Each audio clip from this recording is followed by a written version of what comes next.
10 menit lagi ya, mungkin saya bisa tambahkan.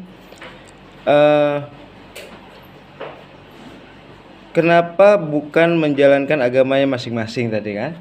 Kenapa ketuhanan yang Maha Esa gitu kan? Apa yang diminta oleh Ketua BPUPKI waktu itu, Dr. Ajiman, adalah tolong carikan dasar negara yang dasar itu akan mempersatukan kita semua. Jadi memang semangatnya adalah mempersatukan gitu. Bukan menyatakan bahwa beribadah masing-masing, apa masing-masing, tidak. Tapi cari nilai-nilai yang mempersatukan. Nah, makanya Pancasila itu, ketuhanan yang Maha Esa dalam Pancasila itu bukan bicara tentang suatu agama tertentu, tetapi bicara tentang bagaimana membuat jalinan bersama agar perbedaan agama itu tidak memisahkan gitu. Makanya saya katakan itu payung. Saya bisa menyebutnya itu payung bersama. Lagi hujan gitu kan, semua nggak mau kehujanan, ya di payung bersama.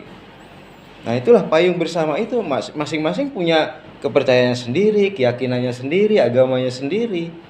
Tetapi dengan payung itu, nah semua terpayungi di situ, gitu. Semua bisa hidup di situ. Itulah ketuhanan yang Maha Esa. Makanya kita jadi paham kenapa misalnya ketuhanan dengan kewajiban menjalankan syariat bagi pemeluk-pemeluknya itu diprotes oleh agama lain, gitu. Karena mereka merasa tidak dilihat gitu. Nah, makanya jadilah ketuhanan yang Maha Esa. Artinya itu bisa menjadi payung bersama itu untuk hidup bersama, toleransi, ya, saling harga menghargai, saling hormat menghormati sebagai dasar pijakan bersama gitu. Bahwa negara ini adalah negara yang religius, itu juga sekaligus menolak ateisme itu. Ketuhanan yang Maha Esa. Negara ini berlandaskan ketuhanan. Kalau sudah dinyatakan begitu, berarti sebenarnya negara tidak mengakui ateisme. Gitu ya. Nah, tetapi kenapa saya bilang ya untuk pribadi ya silakan aja. Nggak ada yang tahu hati orang, Pak. Nggak ada yang tahu hati seseorang kan. Kalau misalnya dalam hatinya sudah nggak percaya lagi terhadap Tuhan, dia pikir dia muncul sendiri, nanti juga akan mati sendiri, dan setelah mati tidak ada kehidupan setelah kematian, ya silakan aja. Itu keyakinan masing-masing. Tetapi di negara yang landaskan pada ketuhanan, tidak boleh seseorang menyebarkan keyakinan seperti itu, gitu. Kalau sendirinya nggak percaya Tuhan, ya memang ada yang bisa larang, ya. Tiap hari nggak sholat, tiap hari nggak ke gereja, tiap hari nggak ke wihara, ya pokoknya nggak percaya Tuhan, gitu. Ya nggak ada yang bisa larang, loh. Selama itu dalam hati, ya silakan aja, konsekuensinya kan tanggung sendiri, gitu kan. Begitu mati terus ada alam setelah mati, nah loh, ya kan, tanggung jawab masing-masing kan. Itu makanya selama itu ada dalam hati, ya kita nggak bisa tolak gitu. Ya sudah, itu bahwa tidak percaya pada Tuhan, ya silakan, tapi tidak boleh menyebarkan kepercayaan bahwa Tuhan itu tidak ada, ya tidak boleh disebarkan gitu ya. Ya. Seingat saya yang pas pelajaran PPKN kelas SMP atau SD kalau nggak salah itu awalnya agama yang diakui negara itu ada 5. Ya. Nah ditambah 1 kan Konghucu. Ya. Nah tapi kan kalau sepemahaman kita Konghucu itu kan dari Cina. Ya, saya belum sampai ke situ. Ini saya mau ke situ. Oh. Ya, jadi di era Orde Baru kan 5 atau 6 agama itu ya, saya lupa. 5 ya. Kemudian pas reformasi Konghucu dimasukkan, itu kan Gus Dur kalau tidak salah kan. Nah, kalau menurut saya tanggung ya. Kalau misalnya Presiden Gus Dur menyatakan bahwa itu juga agama, ya sudah, seperti agama-agama nenek moyang kita, seperti Sunda Wiwitan di Sunda, Kejawen di Jawa, Keharingan di Kalimantan, Parmalim di Toba. Itu juga kan kepercayaan kepada Tuhan. Artinya masukkan saja gitu. Tidak apa-apa meskipun buat kita itu bukan agama, termasuk Konghucu itu juga buat kita juga kan itu itu semacam kepercayaan, bahkan tidak bicara masalah Tuhan kan itu. Dia tidak menolak, tapi dia tidak bicara masalah Tuhan gitu. Nah, itu kebijakan dari pemerintah Gus Dur, ya kan? intinya adalah kalau buat saya sih yang penting negara itu memberi kebebasan dalam beragama dan melaksanakan ajaran agamanya itu, gitu ya, dalam berkepercayaan dan melaksanakan kepercayaan itu. Sampai sekarang kan orang penganut Sunda Wiwitan itu masih belum ditulis di KTP-nya tuh bahwa dia Sunda Wiwitan gitu ya. Akhirnya dia harus menyatakan diri Kristen, Katolik, Islam dan lain sebagainya. Menurut saya itu nggak adil juga gitu. Lah kalau mereka percaya dengan ajaran Sunda Wiwitan itu, ya kenapa kita larang gitu? Ya. Toh nanti konsekuensinya masing-masing kan.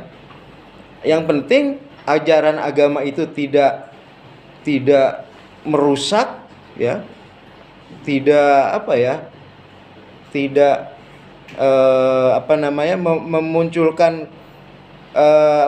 memunculkan keributan di masyarakat.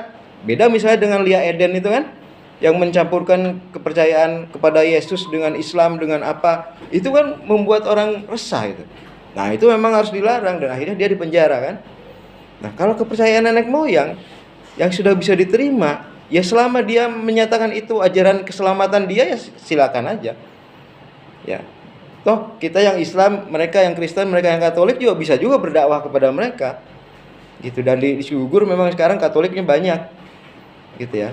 Itu konsekuensi dari kegigihan mereka lah menyebarkan agama Katolik di suku di kaki Gunung Ciremai itu. Nah, tetapi Sunda Wiwitan tetap ada.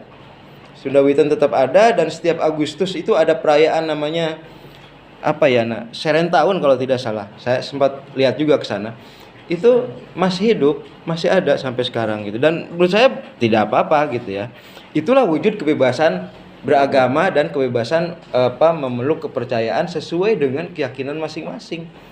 Nah, tinggal ya agama masing-masing kalau memang ingin memberi pengaruh atau ya silakan saja berdakwah atau apa gitu kan.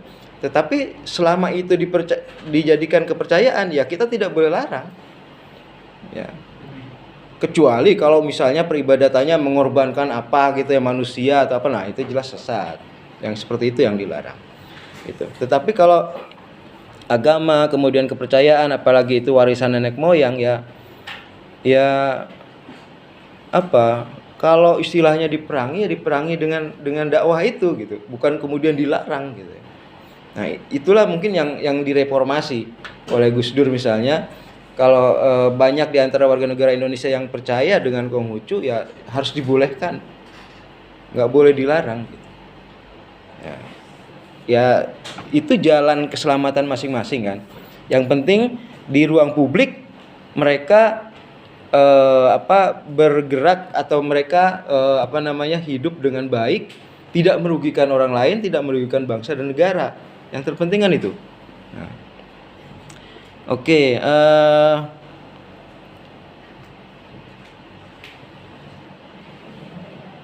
ya itu saja ya. Kembali kalau yang ateis itu memang bangsa kita memang menolak itu. Ya.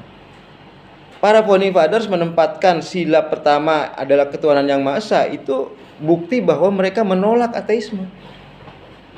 Ya. Meskipun dulu hubungannya dekat sekali dengan Cina, bahkan sampai sekarang pemerintahan Jokowi kan dekat sekali dengan Cina, tetapi ateisme tetap dilarang, tetap ditolak gitu ya, tetap ditolak gitu. Cuman kalau ada orang per orang gitu yang udah nggak percaya lagi dan dia itu meyakininya di hatinya gitu ya, ya kita kan nggak bisa masuk juga gitu. Maksud saya itu di situ gitu. Kalau memang dia sendiri yang udah nggak percaya, udah nggak mau ke masjid, ke gereja, ke wihara, udah nggak mau menyembah Tuhan karena buat dia Tuhan itu tidak ada gitu ya. Seperti halnya kata Karl Marx kan, Tuhan itu hanya justru itu imajinasi manusia saja gitu. Jadi bukan Tuhan yang menciptakan manusia, tapi manusia yang menciptakan Tuhan, kata Karl Marx kan gitu. Nah, kalau memang dalam hatinya sudah percaya itu, ya kita nggak bisa memaksa ya. Asal itu buat kepercayaan dirinya sendiri, ya silakan aja. Pada saat dia membawa itu ke ruang publik, nah itu jadi masalah. Karena bangsa kita adalah bangsa yang berlandaskan pada ketuhanan yang Maha Esa. Ya, tidak ada ruang bagi ateisme. Nah, jadi ya hukum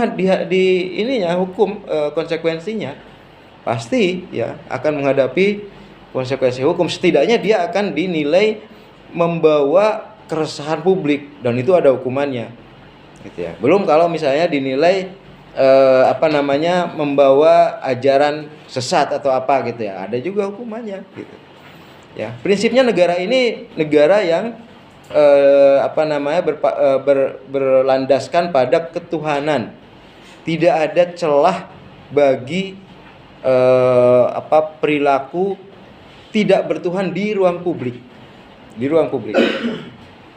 Kalau pribadi di ruang privat ya itu terserah masing-masing. Kan banyak juga sampai sekarang orang yang nggak sholat, nggak apa kan, KTP-nya aja Islam tapi dia nggak percaya perintah Tuhan, larangan Tuhan. Sama aja dia ateis dong, ya. Dengan KTP-nya aja Islam misalnya. Apa kita bisa langsung masuk ke mereka seperti itu? Kan tidak. Kecuali lewat dakwah dan lain sebagainya. Dan itu sebenarnya tergantung orang itu membuka diri atau tidak kan. Maksud saya di situ. Jadi ateisme itu dilarang negara, tidak bisa hidup di negara yang berlandaskan ketuhanan ini. Tetapi kalau hati seseorang itu tidak percaya, ya dia akan seperti itu, gitu ya. Maksudnya gitu, dia akan seperti itu sampai suatu saat mungkin dia dapat apa istilahnya kalau Islam itu? Ya, hidayah, gitu ya. Oke, saya kira cukup ya, kita sudah lebih dari 2 menit. Sudah lebih 2 menit dari jam 2. Silakan ditutup. Ya,